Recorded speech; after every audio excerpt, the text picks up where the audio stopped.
was quite a scream. Yeah, it was. Welcome back to the It is Halloweenish. Yeah.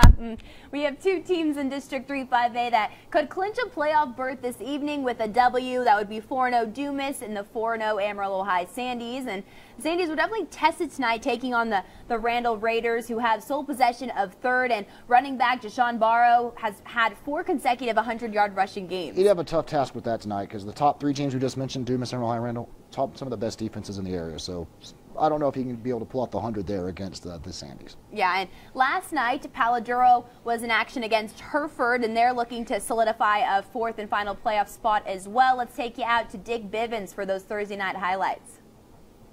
In the first quarter, the Whitefaces lead by 6, and Dodge DeLozier hands it off to Michael Garcia. He finds the hole and picks up the big first down. Then a few plays later, Garcia gets the rock again. He's going to bounce off some Don's defenders and fights his way into the end zone.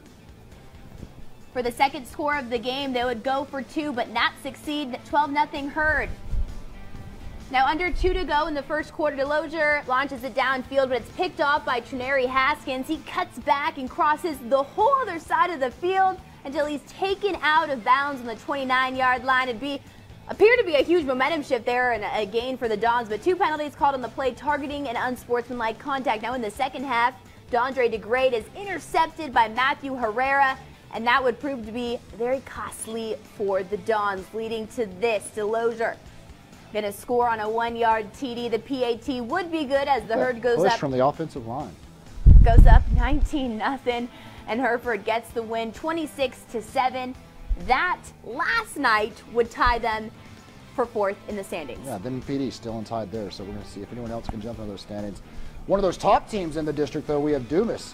They're at home tonight, taking on the Eagles. Canyon looking to get that first win in district play. We're going to pick this one up, though. It's in the second quarter. Dumas is up 21-14. Noah Quintanilla going to pass out to Omar Delgado. He's going to get the Demons a little closer to the end zone there, but then a few plays later, Quintanilla with the keeper. Nice little juke move as he's going to punch his way into the end zone. 28-17 Dumas. Stick around for the third quarter now. Quintanilla is going to look deep, going for Delgado once again.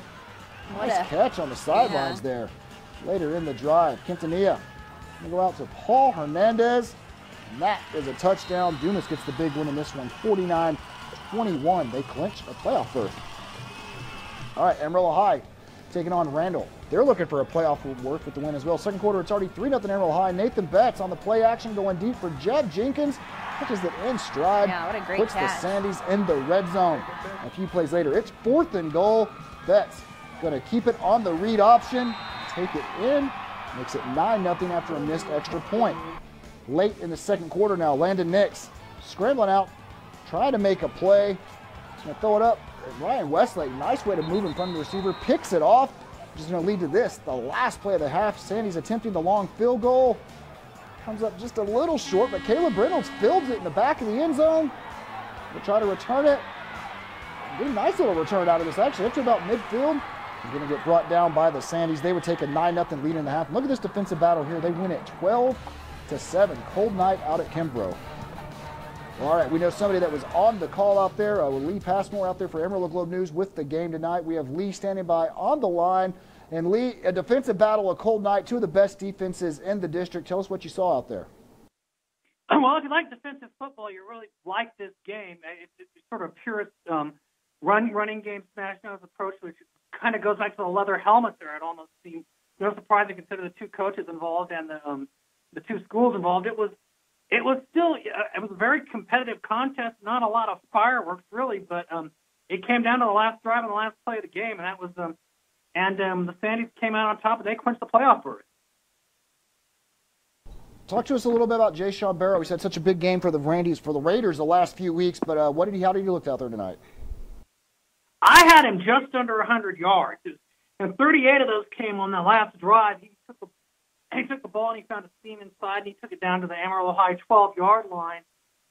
He was bottled up other than that, though.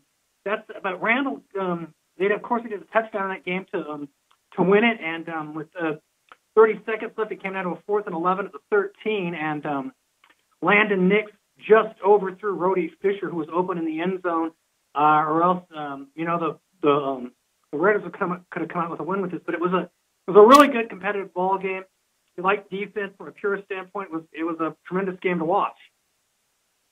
Well, now we know Amarillo High joins Dumas in the postseason. Randall, obviously a big threat as well. There are only 2 losses coming to Amarillo High and Dumas, so we should expect to see big things out of the Raiders moving forward. Yes, they look pretty good tonight, defensively. Well, Lee, we appreciate you calling in. Lee Passmore at the Amarillo Globe News, out there always with some great insights. So thanks a lot, Lee. We'll keep it here in District 3-5A now as Brianna's got Caprock taking on Plainview. Yeah, that's right. Plainview's Carson Hawk going to link up with Jorge Alvarez. He gets hit out of the bounds, and Hawk gets the Longhorns defense to jump offsides, and a nice pass to Keyshawn Horn there for the touchdown. But Caprock going to answer back. Finally something here from Caleb King. Takes the handoff, and he goes straight up the middle for a 30-yard touchdown run. Now later, Caprock in the red zone, and Tariq Williams just going to keep it himself. Cuts right to the end zone, but Plainview with a narrow victory over Caprock, 38-35. What a battle out there tonight. Yeah, absolutely. Now, so we've got it colluded. We know at the top, Dumas and Amarillo High, they're both in the postseason at 5-0. Randall at 3-2, they're there on the 3 seed. Now we have Paladuro, Hereford, and Plainview. They're all at 2-3, and the ironic thing is they've all beaten each other. Paladuro beat Plainview, Plainview beat Hereford, Hereford beat Paladuro. So that final spot, going to be a lot of craziness going to go. And of course, we have Caprock at 1-4. They're still in this. Caprock can easily get a couple wins to end these last 2 weeks. They can get in. And the Eagles, they're 0-5. The season's probably no chances for the playoffs for the Eagles. Yeah, just looking to improve and hopefully still search for that a good young team, just trying to get some wins and some more search for their first district victory. Well, coming up next, we got our 6A block and a huge matchup, not in town, but down in San Angelo. The Bobcats taking on Odessa Permian. Both of those teams undefeated. We do have those highlights for you guys. And of course, we have our Tascosa Rebels in town taking on Midland High. Don't go anywhere. You're watching the wrap-up.